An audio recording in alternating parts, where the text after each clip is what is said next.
दोस्तों महादेवी वर्मा का जीवन परिचय क्लास 10th और 12th दोनों के लिए इस बार इम्पोर्टेंट है। तो आज देख लेते हैं महादेवी वर्मा का जीवन परिचय पूरे डिटेल में, और वो भी आसान भाषा में, जिसे आप एग्जाम में बहुत अच्छे तरीके से लिख सकोगे। तो आज इस वीडियो में पूरे अच्छे से महादेवी वर्मा का जीवन परिचय है, और इसका क्वेश्चन आपको इस प्रकार आ सकता है। जैसे क्वेश्चन रहेगा, महादेवी वर्मा के जीवन और व्यक्तिगत पर संक्षेप में प्रकाश डाले, या फिर ऐसे महादेवी वर्मा के जीवन परिचय को संक्षेप में लिखे। तो इस प्रकार के दो टाइप के क्वेश्चन आपको पूछे जा सकते हैं, जिसमें आपको सेम एक ही लिखना है, एक ही जीवन परिचय, जो कि इस वीडियो में बताया गया है। तो आज देख लेते हैं जीवन परिचय के बारे में। सो आप लोग आराम से इस वीडियो को पूरा लास्ट तक देखो और महादेवी वर्मा के जीवन परिचय को डिटेल में अच्छे से समझ लो, याद कर लो, और एग्जाम में अच्छे से लिख देना अगर आई तो पहले देख लेते हैं। महादेवी वर्मा का जन्म 1907 ईस्वी में उत्तर प्रदेश के फारुखाबाद में हुआ था। तो महादेवी वर्मा का जन्म 1907 ईस्वी में उत्तर प्रदेश के फारुखाबाद में हुआ था। अगर आपको एग्जाम हॉल में ये फारुखाबाद याद अगर नहीं रहे, तो आपको क्या करना है कि फारुखाबाद छोड़ के आपको लिख देनी है, महादेवी वर्मा का जन्म 1907 ईस्वी में उत्तर प्रदेश में हुआ था। लेकिन आपको ये डेट याद रखना है, 1907 ईस्वी में हुआ था, ताकि क्वेश्चन में लगेगा, एग्जामिनर जो चेक करता रहेगा उसको लगेगा कि हाँ, स्टूडेंट को पता है महादेवी वर्मा का जन्म कब हुआ, उनके बारे में पता है। तो आपको ये याद रखना है कि उनका जन्म 1907 ईस्वी में हुआ, और वो भी उत्तर प्रदेश में।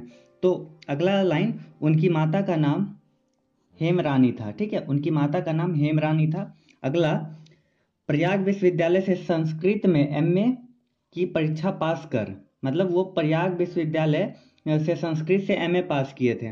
और उसके बाद महिला विद्यापीठ में प्राचार्य के पद को भी सुशोभित किया, मतलब उसके बाद प्रयाग महिला विद्यापीठ में वो प्राचार्य यानी प्रिंसिपल का सीट प्राप्त किए थे। ठीक है, और उसके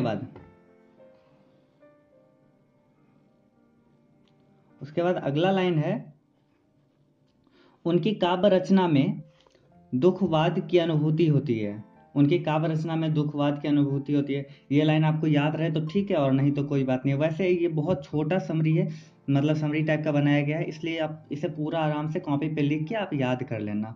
और उसके बाद अगला लाइन है, सर्वप्रथम इनकी रचना चांद पत्रिका में प्रकाशित हुई, मतलब इनकी सबसे पहले रचना जो थी वो चांद पत्रिका, चांद नामक एक पत्रिका थी, उनमें इनकी रचना प्रकाशित हुई, तथा आगे चलकर ये चांद पत्रिका की संपादिका भी बनी। उसके बाद जो है ये चांद पत्रिका की संपादिका बन गए। जो संपादन करने वाले होते हैं उनको संपादक या संपादिका कहा जाता है। ठीक है, तो ये महिला थे तो इसलिए संपादिका भी बनी।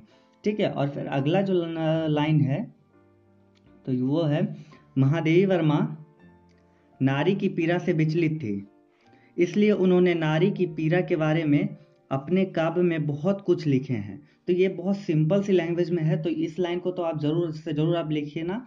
और अगला लाइन जो है, इसलिए महादेवी वर्मा की गणना विश्व के महान लेखकों में होती है।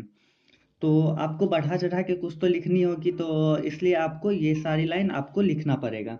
और अगला लाइन जो है, महादेवी वर्मा का अन्य महत्वपूर्ण कृतियाँ गौरा, स्मृति की रेखाएं, अतीत के चलचित्र इत्यादि हैं। मतलब उनके जो प्रमुख कृतियाँ जो हैं या फिर काव्य, तो वो हैं गौरा, और कृतियाँ में आ जाती है स्मृति की रेखाएं, अतीत के चलचित्र इत्यादि। तो महादेवी वर्मा को आधुनिक युग की मीरा भी कहा जाता है। मतलब जो है, आधुनिक युग की मीरा किसे कहा जाता है? महादेवी वर्मा। इस टाइप का ऑब्जेक्टिव क्वेश्चन भी पूछे जा सकते हैं, तो आप ये लाइन तो आप जरूर याद रखना, महादेवी वर्मा को आधुनिक युग के मीरा कहा जाता है। और अंत उनकी मृत्यु 1987 ईस्वी में हो गई। उनकी मृत्यु जो है 1987 ईस्वी में लास्ट में हो गई।